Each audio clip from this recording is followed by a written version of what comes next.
page 144 et 145 ka tafsir al-Qur'ana de sura 6 faman yuridillahu kala Allah faala an yahdiyahu nde o fewna tamo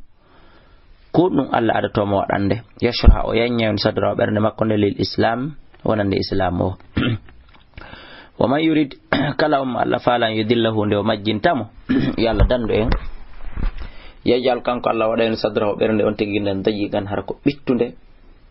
harajan faadunde fi islamo so wi'ama gollugol golle dina harano mettirani mo fi kannama yasu'adu asikka winnama yo jaw fi sama ka sama kadhalika kon ni yajalullahu Allah wadi tarrijisa sobe on ala alladhina idobe do la yu'minuna tabikum dina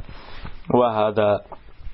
siratu rabbik de do alqur'ana rewni lawol jomi mangol mustaqiman konde fewunde kongol nyibungol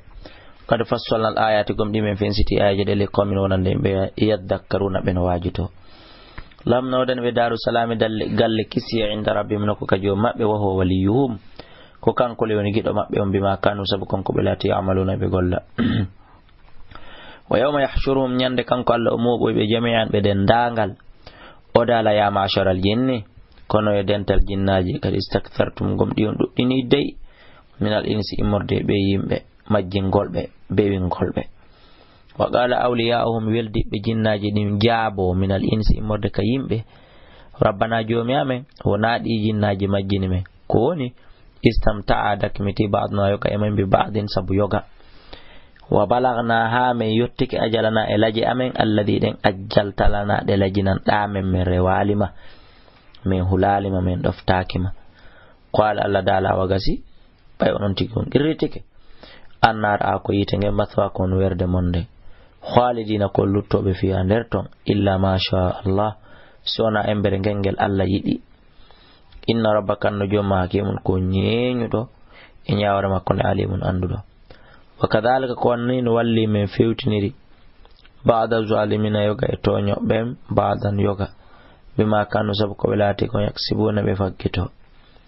ya ma'asharal jinni kono dental jinna wal insi yimbe alam ya'tikum e arali rusulun nelabe minkum jiyabe mon yaqussuna alaykum bin qissanon sifanon ayati fi ayyanne wa yunzirunakum be wajo liqa yawmikum hada fi hawrgol ngal nyallal mondo qalu be jabo bayla harafene take shahidina be na pelletu men seditike ala anfusina do wonkiji amen din ko landida do fo arno alla dal wa gharratum hudi be do alhayatu dunya ngurnan aduna wa shahidu kambe tigi be sedito ala anfusime do hore mabbe annahum wonde kambe kanu be latike kafirina heferabe dalika ko wadi dum allam yakur rabbuka ko de tawno woni lataki jomma muhlikal quray mo halkira sara bi zulmin sabutonyu golde fitum bay mo wawinde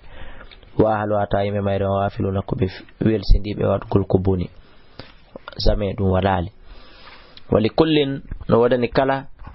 e yimbe aljanna ben e yimbe yite ben fo no wadani goto kala mabbe darajatun burdalji hebugol neema on e burdalji hebugol lette den mimma amilu immordega ko be golli kon yimbe aljanna ben fotata dewal yimbe yite ben kadi fotata yedduru Allah donc harahi be burdi wa ma rabbuka jomma wanal bi ghafilin ko welsindido amma ya amaluna gaay ko be woni gollude wa rabbuka jomma alghani kanko ni galo patron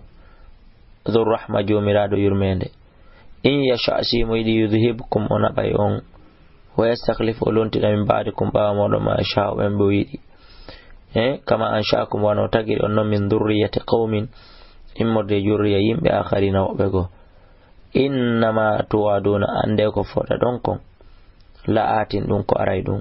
wama antum wonal non kadi bi mu'jizina lawtobe dum kul ya gaw aymalu golle ala makanatikum edo nokkure monde inni min kadi amilum do gollude jonnon fa sawfa ta'lamun aray ando min e mon ko hombo golli nendi man takunu law komboy men latan to dum aqibatu dari batana galle bonde den innahu kuni no alla la yuflihu amalnata azwalimuna tonyo ben abadan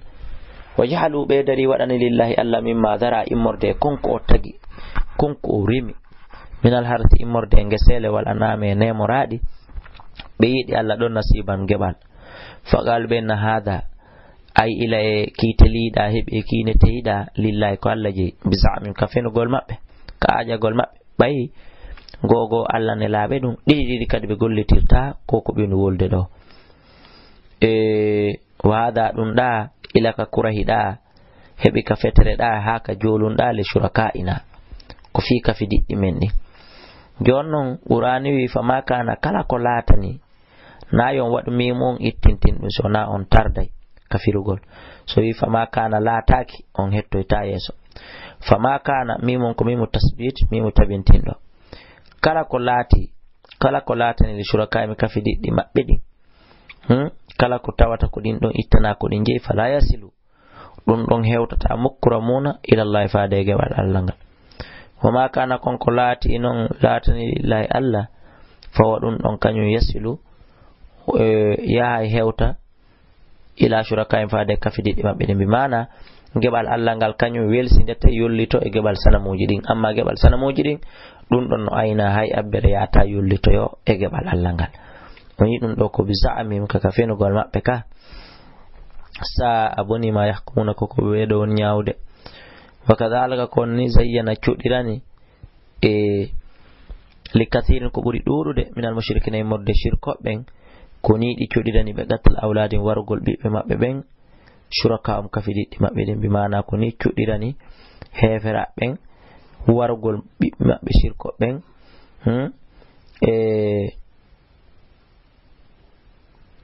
li yurduhum shurakaahum kafidi mabbe li yurduhum fi yudi halkube wali yalbisu fi yudi jibutu di jillindiraale me do mabbe dinam dina mabbe kan